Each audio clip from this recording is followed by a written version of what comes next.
Mateus 16, verso 24. Quem achou diz amém.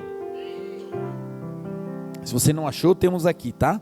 Nossa Bíblia é gigante. Diz assim a palavra do Senhor. Palavras de Jesus.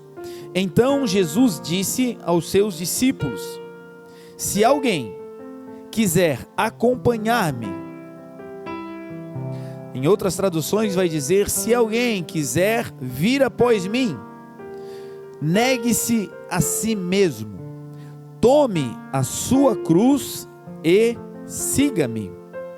Pois quem quiser salvar a sua vida, a perderá. Mas quem perder a sua vida por minha causa, a encontrará. Aleluia. Oremos.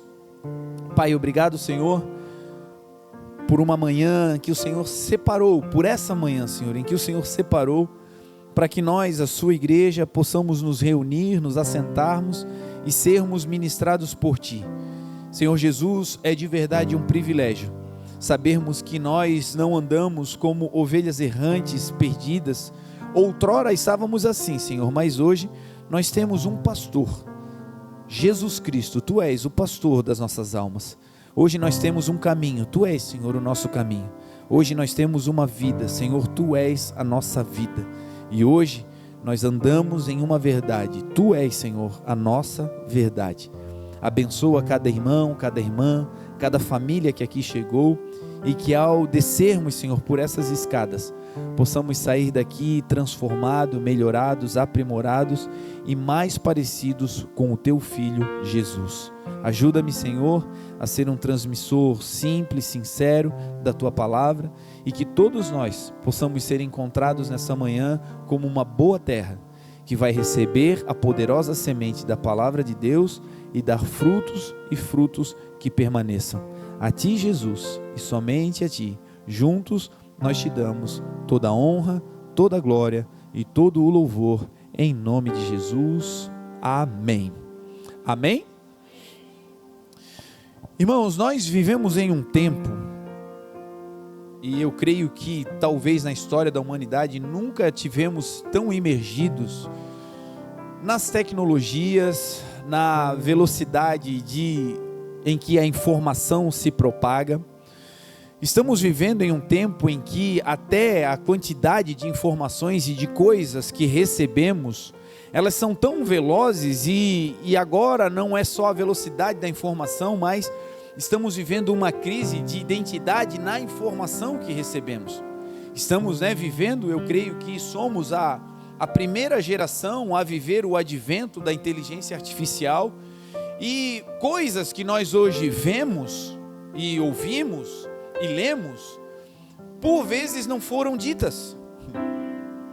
Coisas que nós estamos vendo, por vezes não aconteceram, foram criadas por uma inteligência artificial, e aquela informação precisa ser checada. Aquilo que chega até nós, como alguém dizendo, talvez nunca aconteceu.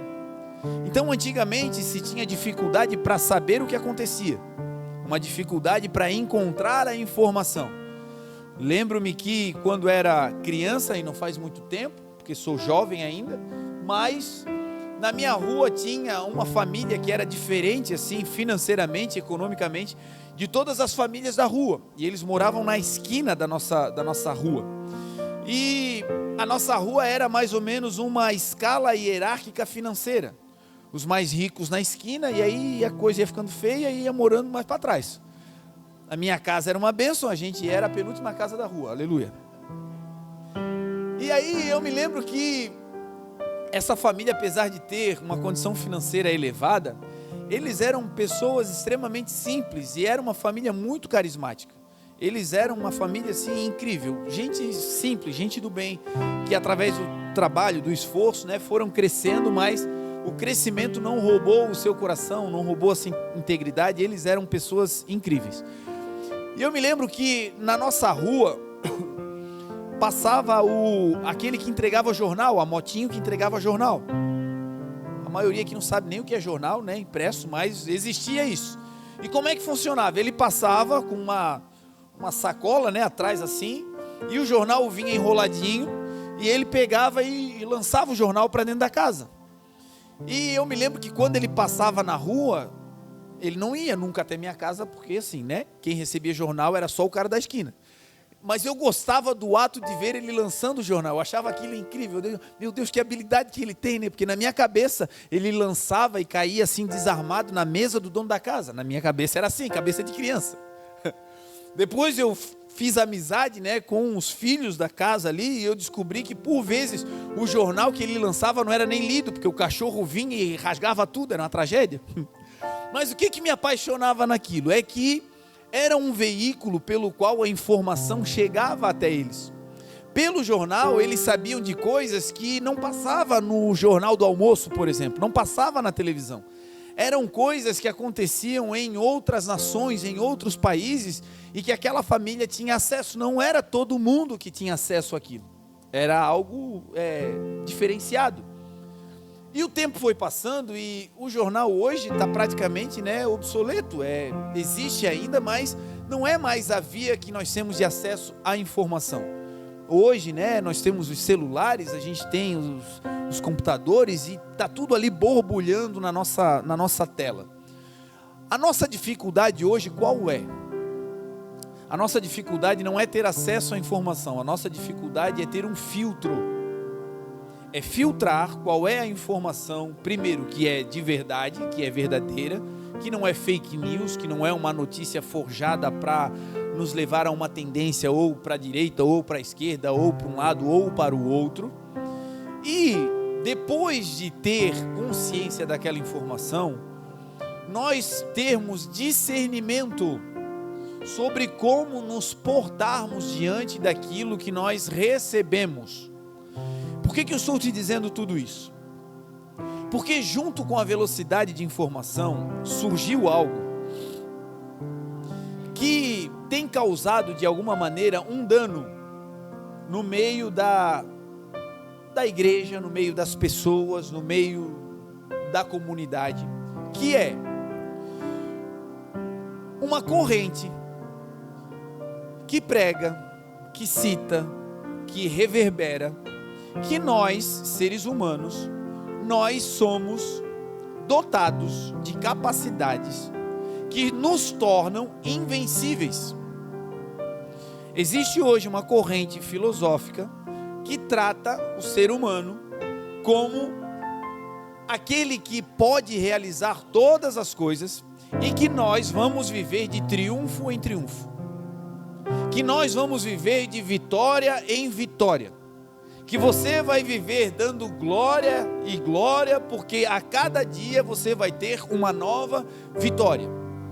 Existem hoje treinamentos, cursos, que você vai ali, você recebe informações sobre esse triunfalismo, que você deve avançar, deve crer que você pode, que você vai conseguir, e isso em parte é uma verdade. Se nós nos dedicarmos, se nós formos dedicados a algo, a tendência é que a gente cresça, que a gente evolua. Mas uma parte importantíssima da vida está sendo suprimida nesse tipo de informação. E qual é? Uma verdade que precisa ser dita e que nós precisamos aceitar. Nem sempre nós vamos vencer. Sem aprender a lidar com isso, nós vamos viver uma vida de frustrações e uma vida infantilizada. Existem lugares que você entra e sai com o seu ego inflado, inflamado, dizendo: meu Deus, eu sou a última bolacha do pacote e tudo que eu fizer vai dar certo. Meu irmão, eu quero começar essa manhã te trazendo uma notícia que talvez não seja muito agradável. Na vida, eu e você vamos perder mais do que ganhar. Isso não significa que nós vamos viver uma vida de derrota, não é isso. Mas é preciso ter a consciência de que Jesus falou: no mundo vocês terão... Não sou eu tentando jogar agouro aqui na igreja, foi Jesus quem disse que no mundo nós vamos ter dias difíceis, dias caóticos, dias maus. E talvez, se a gente colocar numa balança, nós vamos encontrar mais dias difíceis do que dias favoráveis. Só que quando o dia da vitória chegar, meu irmão, vai parecer que valeu a pena todo o choro. Agora, só é possível chegar no dia da glória se nós aprendermos a lidar com as derrotas. E esse é o tema da mensagem de hoje. Aprendendo a viver ou conviver com as derrotas. O texto não é, o título não é empolgante, mas eu creio que ele é necessário. O conteúdo dessa mensagem talvez vai trazer uma leveza e uma expertise para você lidar com os momentos difíceis, de acordo com a palavra de Deus. Algo que, em uma sessão de coaching, em uma sessão de triunfalismo, nós não receberemos. Mas a palavra de Deus nos ensina. Paulo declarou: eu aprendi a viver contente em toda e qualquer situação. Aprendi a viver em lugares altos, sendo suprido de tudo, mas também aprendi a viver, não é murmurando, não é chorando, não é dizendo ó vida, ó que azar, não. Contente também no dia da escassez, no dia da derrota, no dia em que a bonança não estiver presente, no dia do celeiro meio vazio, no dia em que não tiver muitos amigos por perto, no dia do diagnóstico médico ruim. Nesse dia, com Jesus, nós também viveremos contentes para a glória de Deus. Amém? Deu uma murchada aí, né, na empolgação, mas amém, vamos lá. Gente, uma das coisas que a vida com Deus promove é que nós temos uma convicção. No dia que você vencer, algo ali foi positivo, deu certo e glória a Deus, mas não se engane. No dia da vitória, parece que tudo que a gente fez deu certo. No dia da vitória, parece que exatamente tudo que nós realizamos naquele processo foi benéfico, foi salutável, foi de alguma maneira exemplar. E aí está um engano. Às vezes nós vencemos e a coisa deu certo, mas nem tudo que foi feito naquele processo está certo. E quando a gente vence, nós temos uma tendência a achar que todo o processo que estamos vivendo está correto. E aí vem o perigo. Criarmos uma falsa zona de conforto, de estagnação, porque está dando certo, nós não procuramos ver o processo, ver como as coisas estão, e talvez no meio do caminho foi mais ajuda de Deus do que competência nossa, no meio daquela vitória foi mais livramento do Senhor do que habilidade nossa de realizar o que Deus mandou fazer, e nós pegamos a glória daquela vitória para nós, e na vitória deixamos de aprender. E aí vem os dias de derrota, vem os dias difíceis, e nesses dias difíceis nós temos uma grande oportunidade. Qual é? É que na derrota, como na vitória, nós, igreja, temos uma certeza: todas as coisas cooperam para o bem daqueles que amam ao Senhor e são chamados segundo o seu propósito. Quando você perder, ali naquela derrota existe um bem que o Senhor está promovendo e que talvez os teus olhos não consigam enxergar.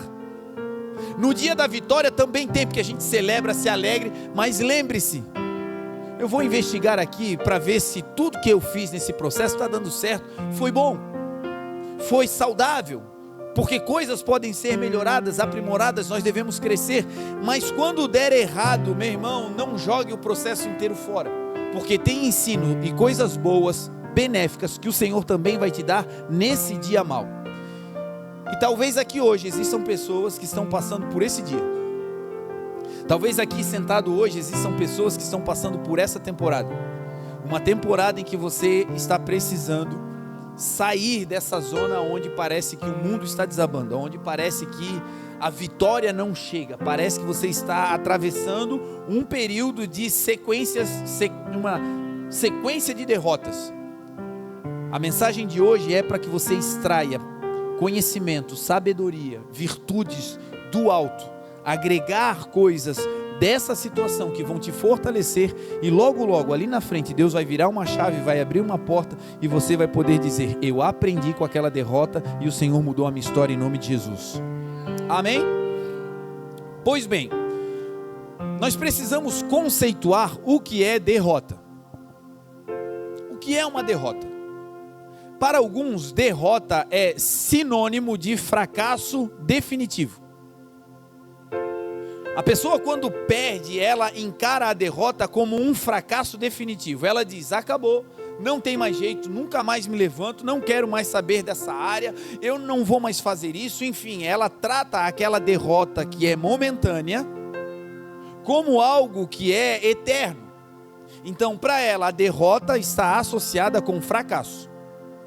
Para outras pessoas, a derrota, para ela, está intimamente ligado com a sua própria identidade. São pessoas que passam por um período difícil da vida e naquele período sofrem um abalo, uma derrota, uma secção, um corte na sua história, e elas associam aquela derrota com quem elas são. Elas ligam a derrota com a sua própria identidade. Elas acham que elas são aquilo que elas estão vivendo. E isso é um grande problema, porque essas pessoas também têm dificuldade de reagrupar as suas forças e seguir para o novo de Deus, para o próximo passo, porque ao pensar que são a derrota que sofreram, não conseguem avançar. Outras pessoas olham para a derrota e pensam que a derrota é uma negativa de Deus sobre a sua própria vida. Pensam que aquele período de dificuldade, de escassez, aquele período de prova que ela está passando e aquela derrota que ela está vivendo, pensam que isso é a mão de Deus contrária à sua própria vida.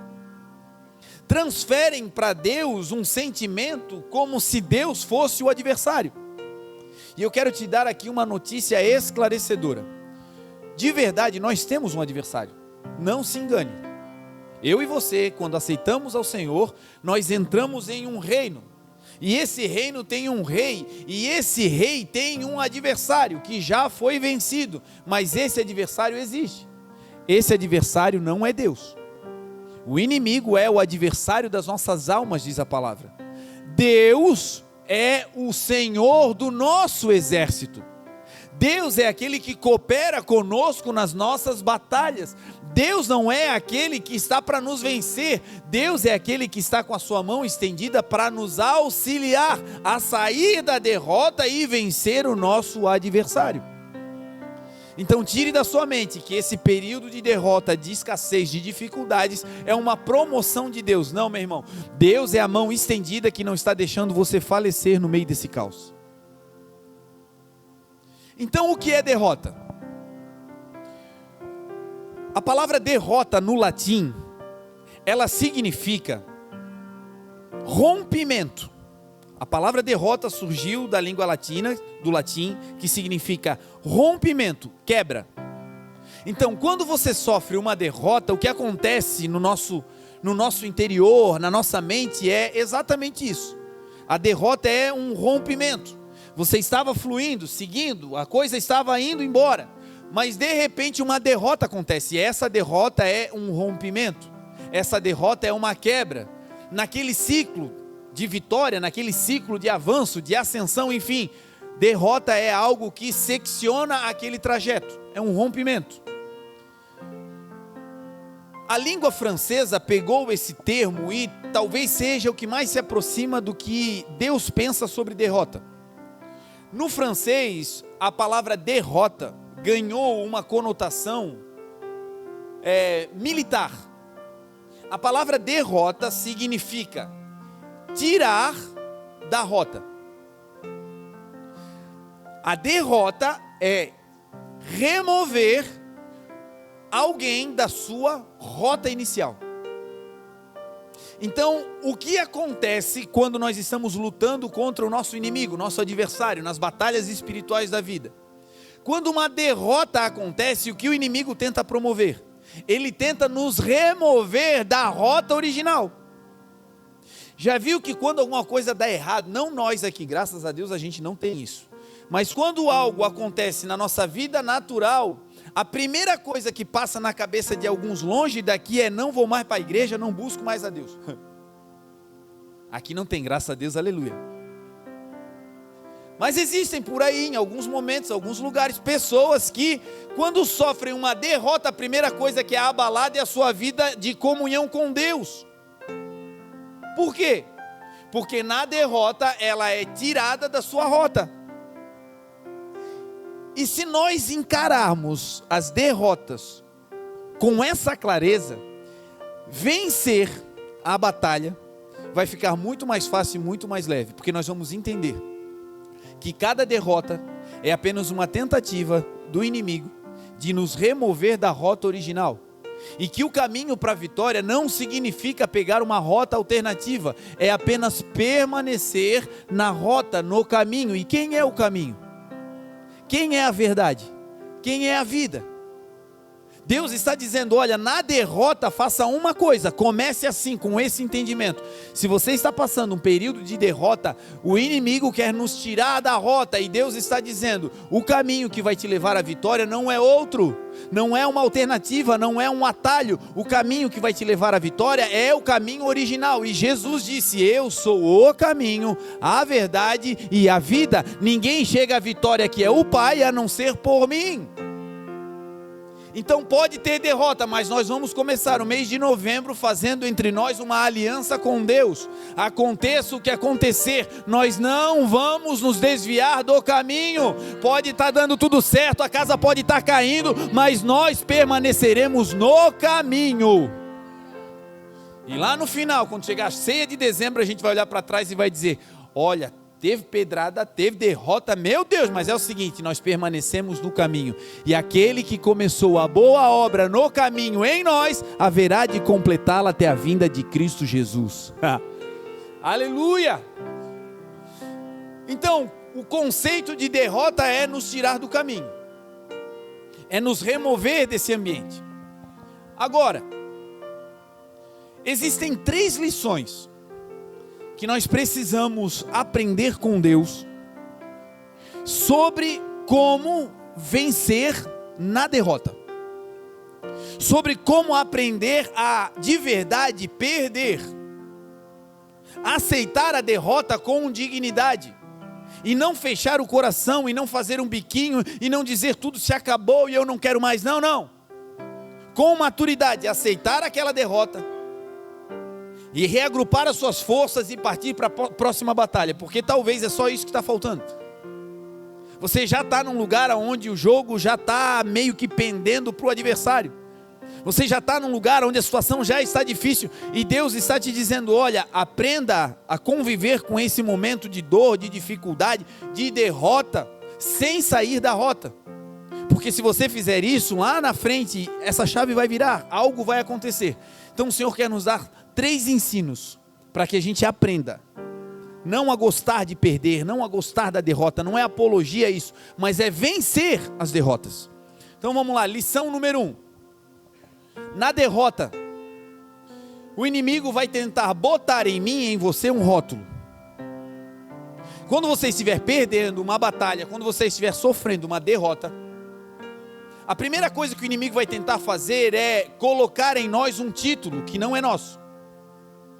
Então a primeira lição para vencer na derrota é: você e eu não somos o que nós vivemos ou passamos nas derrotas. Você não é o que você viveu de derrotas na sua vida. Você não é o que você está passando nessa derrota, nessa dificuldade que você está sofrendo agora. Você não é isso. Vou exemplificar para ficar mais claro. Existem pessoas que viveram uma vida financeira mais elevada do que estão vivendo hoje.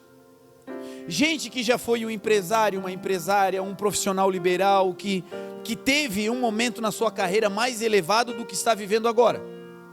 E quando você olha para a sua vida financeira, quando você olha para a sua vida, natural, física, você percebe que tem um declínio aí.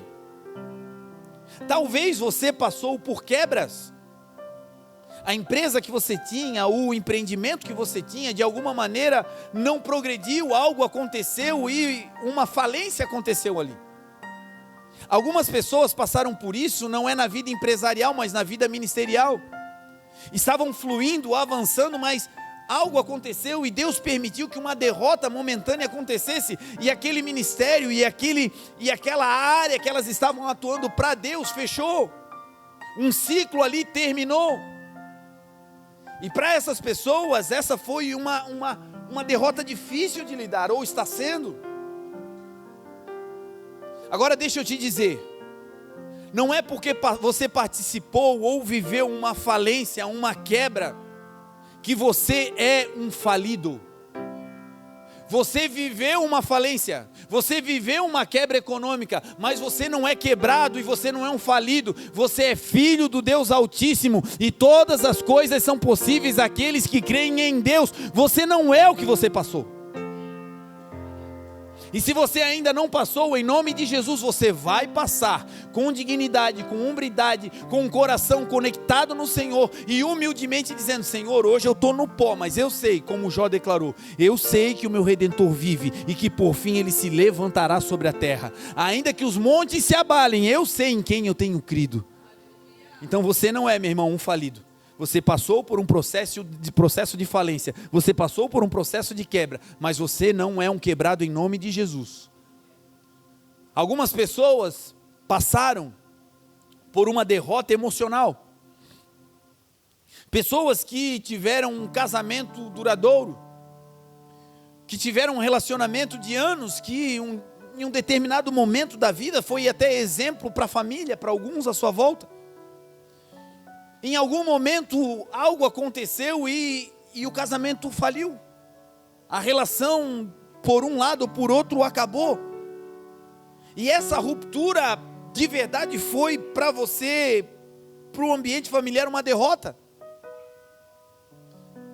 Talvez você nunca projetou, nunca desejou se separar, mas aconteceu uma ruptura. Talvez essa ruptura no relacionamento, emocionalmente falando, não foi nem na época de casado, mas no namoro, no noivado, você projetou uma vida ao lado daquela pessoa e foi abandonado, abandonada.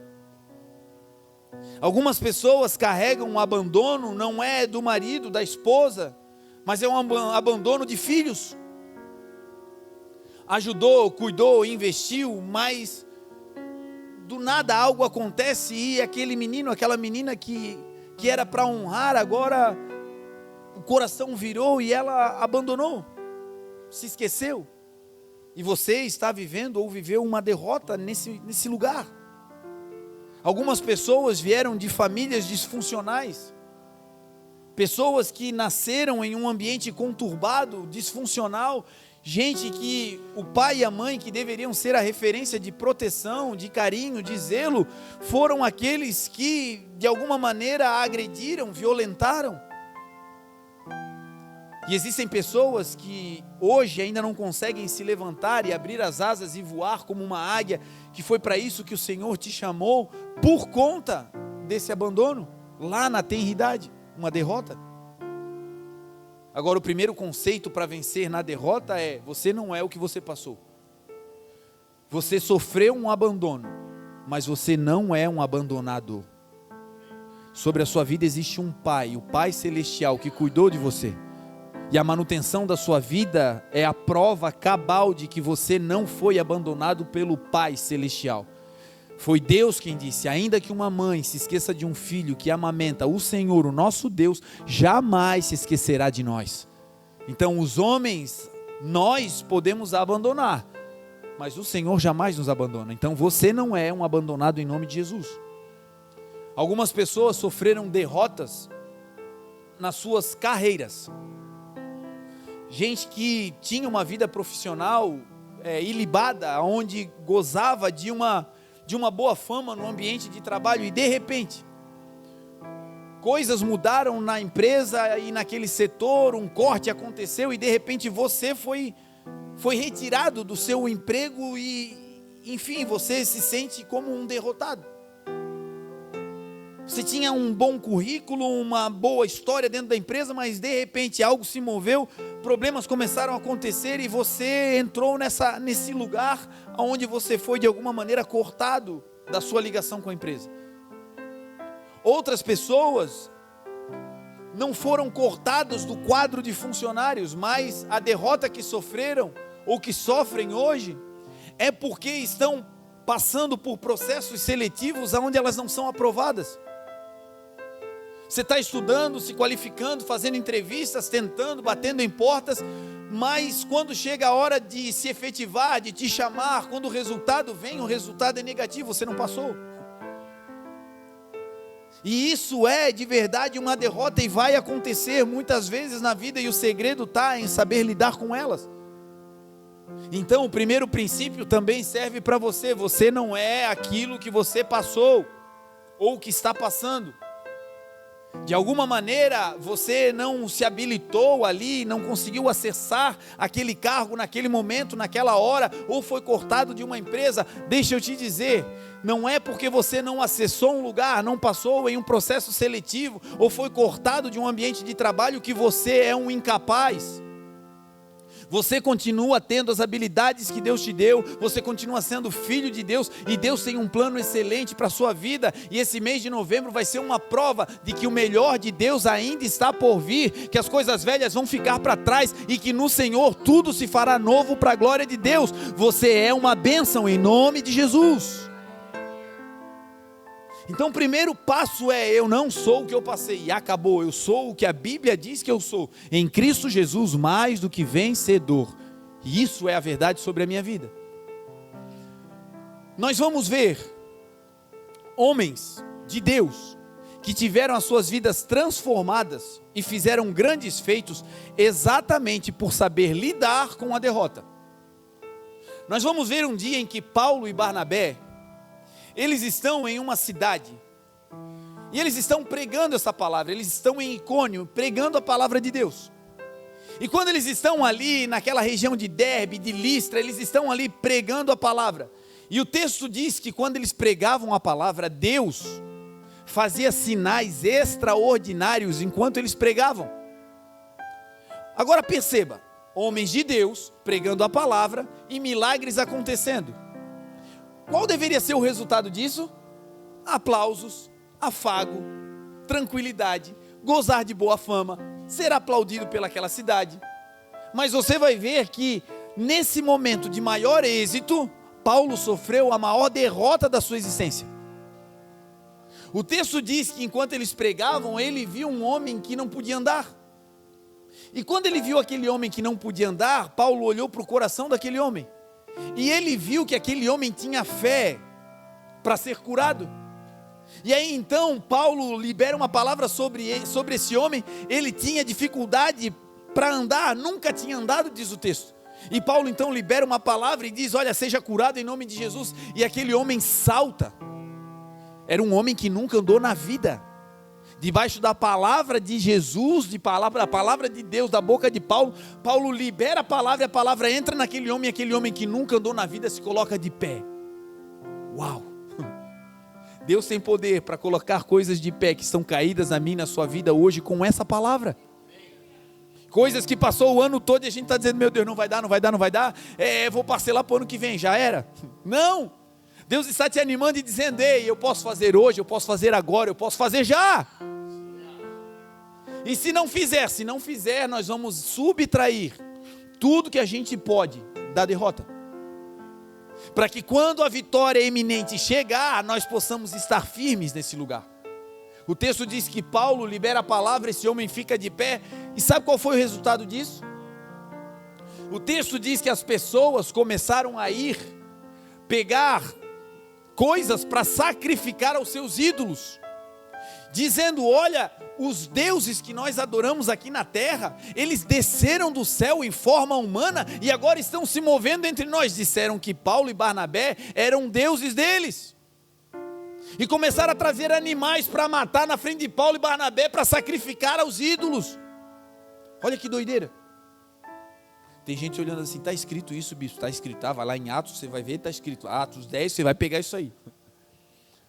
E aí Paulo e Barnabé ficam assustados com aquilo, dizendo: não, gente, não faz isso, porque nós somos humanos, como vocês. Por que vocês estão nos tratando assim, como pelo poder, se pelo poder humano essas coisas tivessem sido feitas? Não, quem fez isso foi Jesus Cristo, é pelo poder dele que esse homem que antes não andava, agora está de pé. Mas nós somos humanos normais. E rasgaram as suas vestes, como quem se indigna. Aí nisso, que acontece isso aí, chegam judeus religiosos de outras regiões. E o povo que estava dizendo que eles eram deuses, agora estão começando a crer que esses homens que fizeram algo bom são do mal. E começam a dizer: não, isso que eles fizeram não é bom, isso não é legal. E aí começa uma confusão. Resumo da ópera: eles prendem Paulo e Barnabé, e a Paulo eles apedrejam.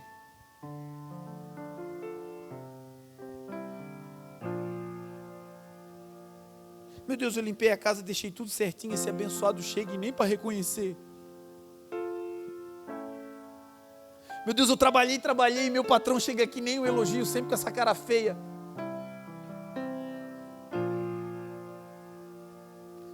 Você já deu uma topada numa pedra assim, bem dada, já deu? Já deu uma topada assim, aquela que tira a cabeça do dedão, já? O texto diz que Paulo vai sofrer uma derrota pública por fazer o bem, e não foi tropeçar em uma pedra, ele foi apedrejado. Eu não sei, mas eu creio que assim, com as carinhas bonitinhas que tem aqui, ninguém foi apedrejado já em praça pública, né? Aleluia. Olha a derrota que esse homem sofre por fazer o bem. E aí ele cai como morto. O pessoal da cidade diz: terminamos, acabou. Qual era o caminho de Paulo? Pregar a palavra naquela cidade. Qual é a derrota que ele está sofrendo? Vão retirar ele. Lembra do que é derrota? Tirar do caminho, pegam ele como morto e jogam para fora da cidade. E aí os discípulos agora vão lá, no mínimo para pegar o corpo e enterrar. E os discípulos chegam perto de Paulo. Imagine alguém todo transfigurado de tanto levar pedrada. Quando eles chegam perto de Paulo, Paulo ainda está respirando. E o texto diz que ele se levanta. E agora ele se levanta e, meu Deus, agora ele foge, vai embora seguir a sua vida. Sabe o que ele fez? Voltou para dentro da cidade, todo destruído, para terminar de pregar a palavra. Porque não tem derrota e nem pedrada humana que remova um homem de Deus do caminho que Deus tem para ele.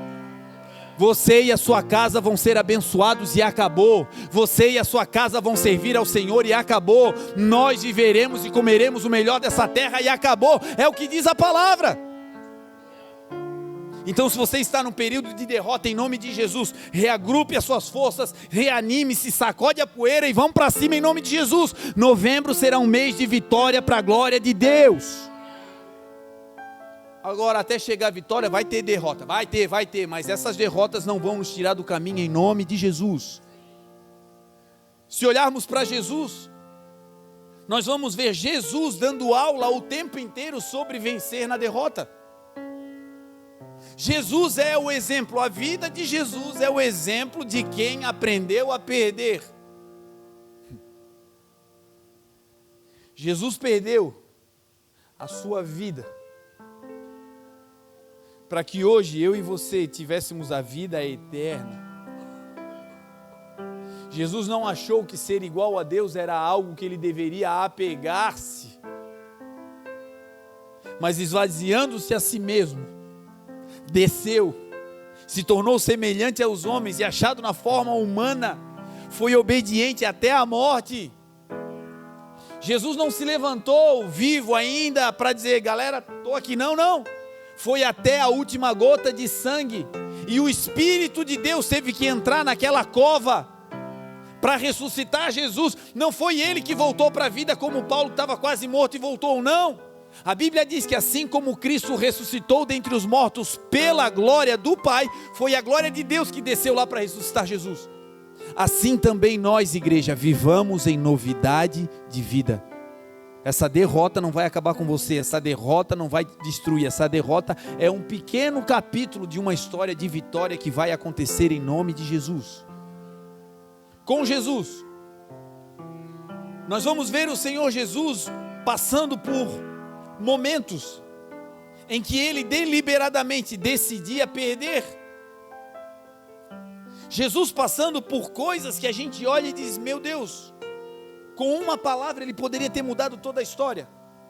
Nós vamos ver Jesus diante de Pilatos, quando Ele é preso, e Pilatos quer salvar Jesus. Você vai ver o contexto da crucificação, você vai ver que Pilatos estava completamente inclinado a livrar Jesus da cruz. Só que Jesus tinha um caminho. O caminho de Jesus era a cruz. E a derrota para Jesus não era morrer. A derrota para Jesus ser removido do caminho era não ir parar na cruz. Então tem muitas vezes, meu irmão, que para seguir no caminho, eu e você precisamos aprender a perder. Coisas que vão acontecer comigo e com você, e que se a gente quiser vencer, nós vamos sair do caminho. Tem coisas que é melhor você perder, para ganhar lá na frente com o Senhor, do que ganhar na hora, e perder, e se desgastar, e viver com uma vitória humana, mas saber que com Deus foi uma grande derrota. O texto diz que Pilatos olha para Jesus e diz, és tu o rei dos judeus? E Jesus diz, você que diz. E aí Pilatos diz, olha, eles estão te acusando de muitas coisas, o que você fez? E Jesus fica mudo, calado, não responde. E aí então Pilatos diz, você não sabe que eu tenho poder para te prender e para te soltar? Olha Pilatos dizendo, Jesus, se você disser algo favorável aqui em tua defesa, eu te solto. Por vezes, gente, a vitória, ela está encapada de uma derrota. Por vezes, a tua grande vitória na família, na casa, no casamento, no ministério, ela está encapada, ela está envolvida em uma grande derrota aparente. É aquela discussão familiar que a gente até ganha, mas quando ganha a discussão, perde o coração. É aquela situação que eu até me imponho para dizer, pronto, terminei com a razão, olha como eu sou bom. Mas ao ganhar na terra, acabei perdendo no futuro, na relação, naquilo que Deus poderia fazer, porque eu quis ganhar aqui e perdi lá. E Jesus entendia plenamente isso, e Jesus não falou absolutamente nada. Quando Pilatos diz, eu tenho poder para te soltar e para te prender, aí Jesus vai falar. Jesus vai dizer, nenhum poder tu terias sobre mim, se do alto meu Pai não tivesse te dado. Jesus estava dizendo, essa derrota, presta atenção nisso agora. Se nós confiamos em Deus, as derrotas que estamos passando, e aqui vou abrir um parênteses, não dá para botar toda a derrota na conta de Deus. Tem muita derrota que a gente passa, é porque a gente é frangueiro, a bola vem, e a gente quer fazer uma pose, deixa a bola entrar. Tem coisa que Jesus está dizendo, vai lá, faz assim, e a gente deixa para a última hora, quando faz não dá tempo. Ah, meu Deus, que tragédia. Não, nós fomos relapsos. Então essa mensagem não é para dizer, meu Deus, tudo que acontece de ruim, Deus está no controle. Não é. Tem muita derrota que é coisa que nós promovemos. Tem muitas coisas que não acontecem porque nós somos relapsos. Tem muita coisa que é coisa nossa. Mas ainda assim, Deus é tão bom, que ainda que é coisa nossa, Ele é aquele que transforma a maldição em bênção. Ele pega aquele erro, aquele engano nosso e diz, tá, tu errou até aqui, agora vai, não peques mais, eu vou te ajudar. Jesus diante de Pilatos, ele diz, nenhum poder tu terias sobre mim, se do alto não te fosse dado. Jesus perde a sua vida, para permanecer no caminho.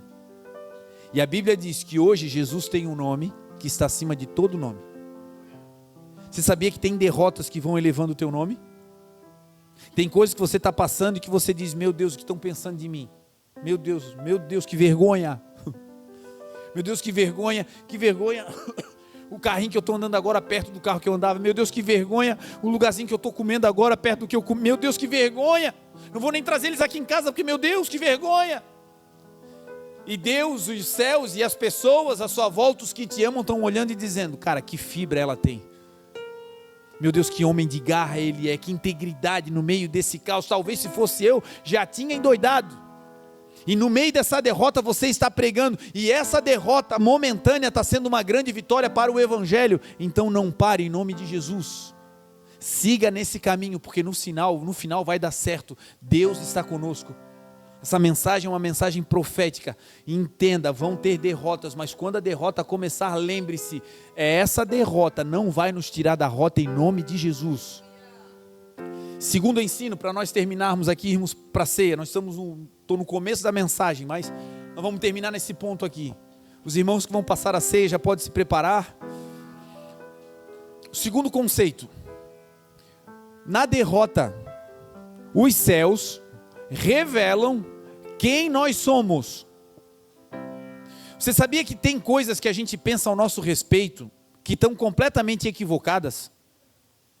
Os irmãos vão se preparar, vocês não se assustem, tá? Eles só vão estar passando, já pode pegar, Lu pode ir passando a ceia, a galera vai pegando aí, e eu vou pregando aqui em nome de Jesus. Pode se colocar de pé, os irmãos vão passar a ceia. Enquanto os irmãos passam a ceia, fique atento aqui nessa última instrução. Na derrota, Deus, os céus revelam quem nós somos, para nós. Porque por vezes as derrotas, elas fazem, como eu te falei, pensar que nós somos menos do que somos. E por vezes as vitórias também nos fazem pensar que nós somos mais do que somos. Não sei se você já conheceu alguém que assim, tem um coração, uma vontade, um desejo de realizar, e a pessoa é uma bênção, mas ela se equivoca no que ela pensa ao seu próprio respeito. Às vezes é para cima, gente que é difícil de conviver, porque ela pensa que é sempre a última Coca-Cola do deserto, ela está sempre certa, ela está sempre, meu Deus, ela está sempre na... E é difícil, porque por vezes o Senhor precisa trazer ela para o centro. E existem outras pessoas que é o contrário, pessoas que todo mundo à volta olha e diz, meu Deus, se eu tivesse o talento que ela tem, se eu tivesse a habilidade que ela tem, meu Deus, como eu queria ter a vida que ela tem, mas ela se acha inferior, não se acha merecedora, não se acha credenciado a viver os sonhos de Deus. E na derrota, algo poderoso acontece. Na derrota, Deus e os céus revelam quem de verdade nós somos. Vou terminar aqui com essa explicação. A Bíblia lá em Juízes 6, vai contar a história de um homem chamado Gideão. Esse homem, Gideão, era um israelita, era um homem de Deus, vivia nas terras de Israel, e esse homem era um camponês. Eles plantavam trigo, e eles tinham um lugar para colher o trigo e para malhar o trigo, que era chamado de eira. A eira era uma laje grande feita na pedra, onde eles colocavam o trigo ali e passavam com uma espécie de carro de boi sobre o trigo, e o trigo ia soltando, ia sendo debulhado, e ali eles faziam a colheita. Aquele era o lugar adequado para fazer isso, aquele era o lugar adequado para realizar uma colheita ali do trigo, fazer, debulhar o trigo. Só que o povo de Israel estava passando por uma tribulação enorme, estavam passando por uma perseguição. O povo de Israel estava vivendo o período de maior derrota da sua existência até então. O texto diz que os amalequitas, os inimigos, se acampavam em volta de Israel. E quando chegava o tempo da colheita, na hora da colheita, os amalequitas invadiam. E eles invadiam e roubavam tudo que o povo de Israel tinha plantado. Você sabe o que é perder a colheita? É levantar cedo, ir dormir tarde, trabalhar o mês inteiro, e na hora de pagar acontecer algo que todo o teu salário vai naquele buraco. Você sabe o que é perder a colheita? É investir, investir, investir, e na hora de ter o lucro, na hora de ter o prazer, o gozo da vitória, você ser subtraído de uma hora para outra. É isso que o povo de Deus estava vivendo naquele período, uma sequência de derrotas incríveis. Aí o que o povo de Israel pensava que era? Derrotado.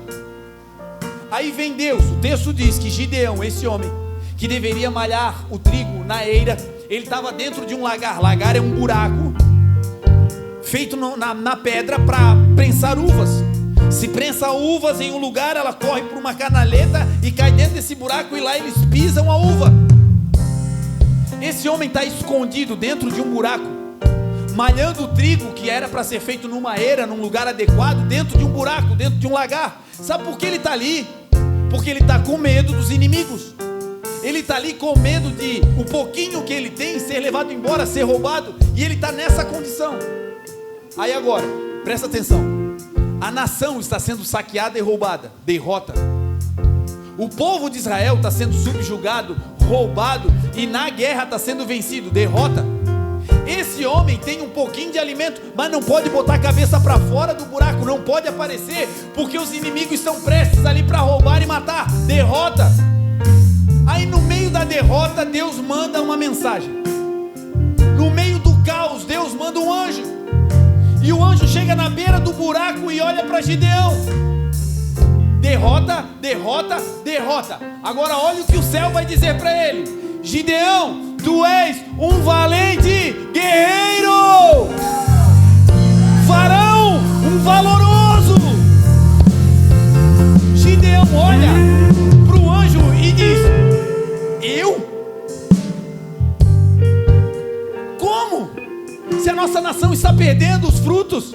Como se eu estou aqui dentro de um buraco? Como valente guerreiro se eu estou com medo aqui escondido? Os céus não respondem a isso. Os céus vão dar uma instrução a Gideão, e Gideão vai se transformar naquilo que o céu já via no meio da derrota. Preste atenção, no meio da derrota, os céus vão declarar quem eu e você somos de verdade. Ainda que chorando, ainda que perdendo, ainda que com medo, dos céus uma palavra está vindo hoje para te dizer: você é valente, você é um guerreiro, e nas mãos do Senhor nós vamos vencer a última batalha para a glória de Deus. E é debaixo dessa convicção que nós vamos cear. Nós vamos cear com a convicção de que nós podemos até passar por derrotas, mas que nós servimos um Deus que jamais perdeu uma batalha. Esse mês de novembro vai ser um mês para nós contarmos grandes testemunhos. Esse mês de novembro vai ser um mês para dizer: eu estava caído, mas o Senhor me levantou do pó. Eu estava em um lugar fechado, mas o Senhor abriu uma porta, e porta que Ele abre, ninguém a pode fechar. Vamos cear com essa fé agora. Pegue aí o cálice, pegue aí o pão, vamos provar.